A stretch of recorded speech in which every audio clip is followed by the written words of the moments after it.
There is no shortage of videos about budget USB audio interfaces, but almost all of them review the 24-bit 192 kilohertz versions and completely ignore the 16-bit 48 kilohertz ones. Well, not me. I picked up both of these units for around $50 total, and if that ain't thrifty, I ain't ThriftyAV.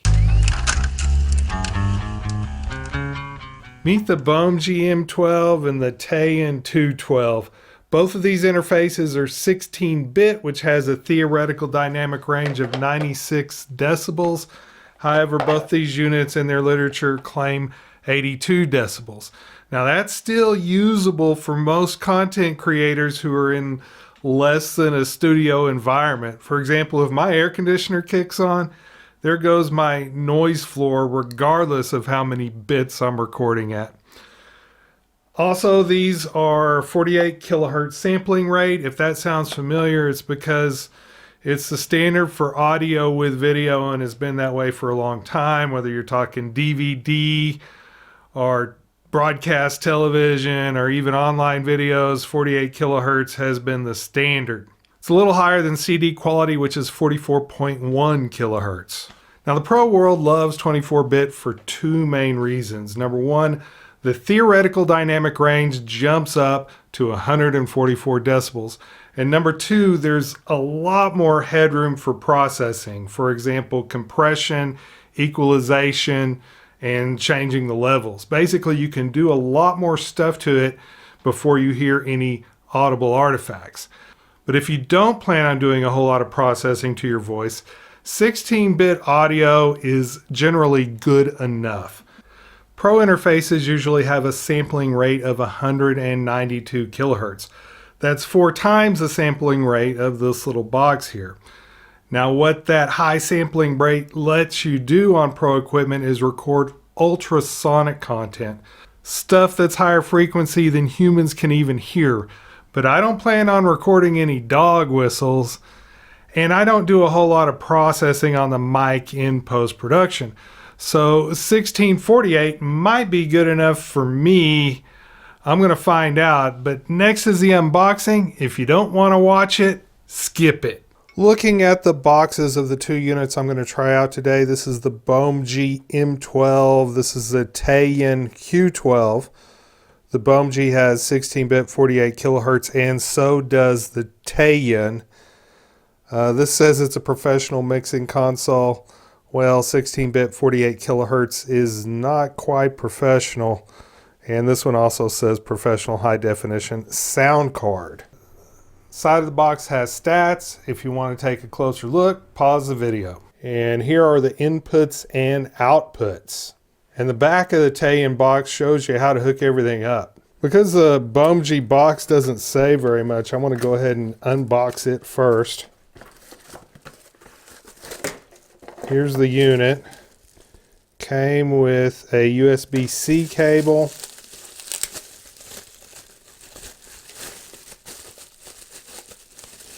It's kind of sticking to the bubble wrap there. And there's a unit. You can either plug a 1/4 inch in here or use an XLR. The specs for the Bomge are going to be in here, and there you go. So if you want to read these technical specs, pause the video.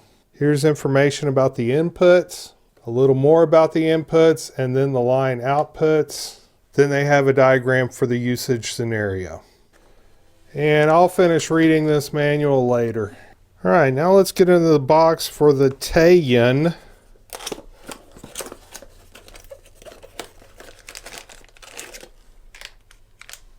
I assume that's going to be a cable.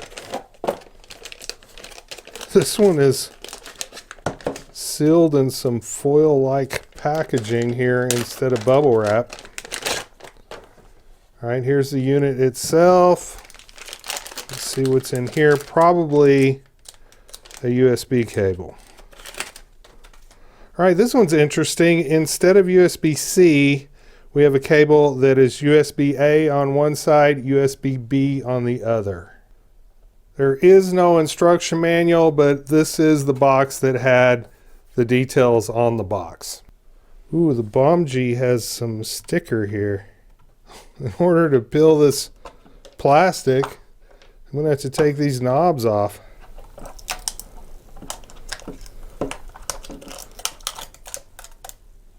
Not the most satisfying plastic peel ever.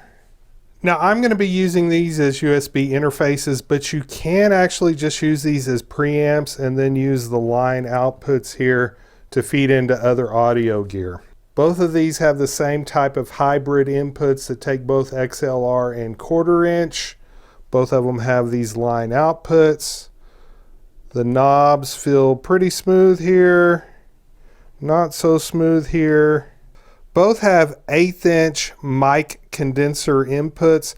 Now these are not 48 volt condensers. These are lower voltage condensers. These are like what you would plug into a telephone. And both of these have 1/8 inch headphone jacks. The Bomge has USB-C and the Teyun has USB-B on the back. Both these have direct monitor buttons, so you can either listen to it pre-loading it into the computer or listen to it after. Both have a plus 48 volt phantom power. 1, 2, main, and phones is in the same order here. Although this one calls the 1 and 2 left and right, but it also has a little 1 and a little 2. The Bomge has VU meters for channel 1, channel 2, main, and phones. The Teyun does not have that, but it does have peak level indicators to tell you if you're overmodulating. This one has a stereo mono switch. This one doesn't. Now at first I thought these knobs were stereo pan, but that's not how it works. Basically, if these buttons are in the up position, you have dual mono. It feeds both channels, both inputs.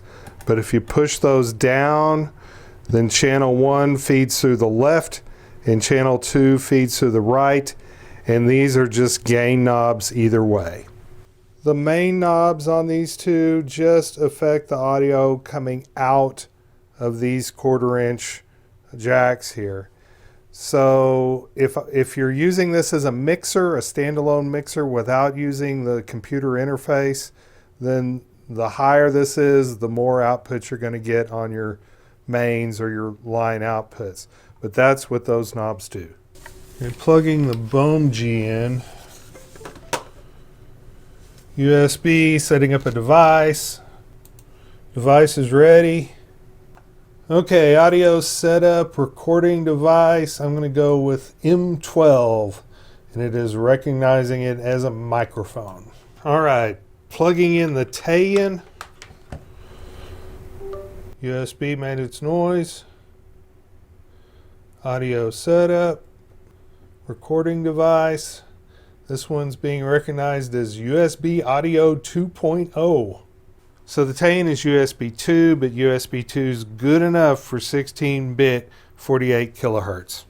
My Panasonic HCX20 has an audio feature called a limiter that takes my audio files, and if I get real loud, it compresses the peaks.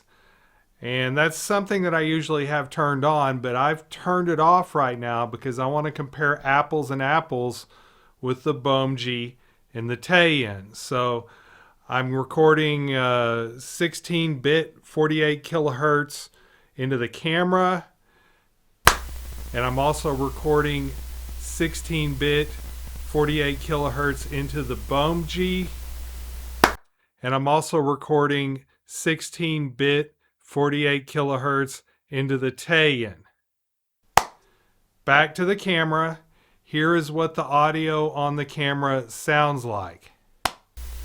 Here is what the MK319 microphone sounds like on the Bomge. And here's what an MK319 microphone sounds like on the Teyun. On the camera, it's an MK219 microphone, same capsule, different housing. All three of these mics should sound remarkably similar. Now I'm going to write down any gain or boost I put on the other two microphones on a font, so you'll see how much gain I have to put in order to make all these mics sound the same level. This Bomge interface had super low levels, even with the gain cranked all the way up. One of the things that can cause a condenser microphone to underperform is inadequate phantom power. So I want to go ahead and do a test on that. Put the common in pin 1 and then the hot into either pin 2 or pin 3. And I'm getting 31.3 volts. I'm supposed to be getting 48 volts. So this is really not adequate voltage to push a condenser microphone. Might as well check the Teyun while I'm at it. Pin 1 here, pin 2 here. Okay, I'm getting 40.2 volts, which is low, but not nearly as low as the Bomge. And for comparison, I have my old Panasonic HCX 1000 here that I used for years and years and years. And I'm getting 46.9 volts, almost 47 volts. Not quite 48, but way closer than either of the two interfaces I've tried out today. All right, at this point, my personal comfort matters more to me than the noise floor. My air conditioner is running and the neighbor is mowing the lawn anyway, so that shoots the noise floor out. Right now I'm using my condenser lavalier mic plugged into the camera, but I'm also going to record using this microphone. This is a Shure SM58. It is pretty much the industry standard dynamic vocal microphone. And I'm going to put it up to my mouth and speak into it, and now you're listening to me on the Shure SM58 as being recorded through the Bomge with the phantom power turned off and recording in Audacity. I have it in mono mode, but Audacity just defaults to a stereo recording. It's really a dual mono recording. Both the left and right waveforms are the same. And you're listening to me on the dynamic microphone right now. And the Bomge is doing fine. This thing is recording at a decent level as long as I use a dynamic microphone. Just don't try to use a condenser microphone with this device. I got basically the same setup on the Teyun that I had earlier on the Bomge. I have a SM58 plugged in. When this button is in this position, then I have dual mono here. If I switch, then it'll pan all the way left as a left channel. And I'm still recording in Audacity. There's the waveform being recorded right there. And you're listening to Audacity right now, not to what I'm recording on the camera. So this is what the Teyun sounds like with a dynamic Shure SM58 microphone. I've tried the 1/8" headphone jacks with both of these. On both of them, I was able to get an adequate level with the Musician's Gear MG40. However, I could not get them loud enough for proper monitoring when I tried to use my AKG K240DF. These are my favorite headphones. I want these to be able to work. These just don't have enough amplification on the headphones to push my AKGs. Let's start with the good. Both of these are recognized by Windows 10 and Windows 11 laptops, so compatibility with Windows is not an issue. I don't have a Mac to test them with, so I wasn't able to test them on a Mac. Also, both of these worked fine with a Shure SM58 dynamic microphone. They should also work with other dynamic microphones. So now the not so good.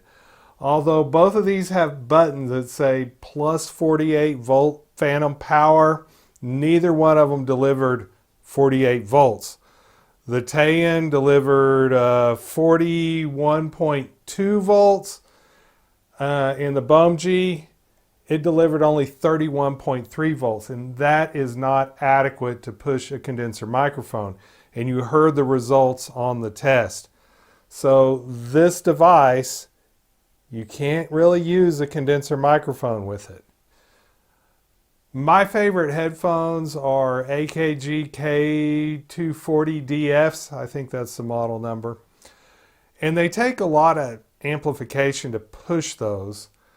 The headphone jacks on these, not real compatible with my favorite headphones. However, they do work with earbuds and they do work with lightweight headphones.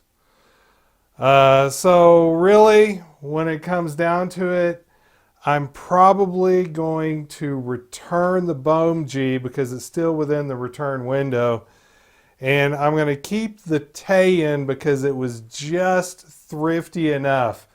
This one, it was cheap, but cheap does not mean thrifty. If you enjoyed this video, smash that like button. And remember, stay thrifty, everyone.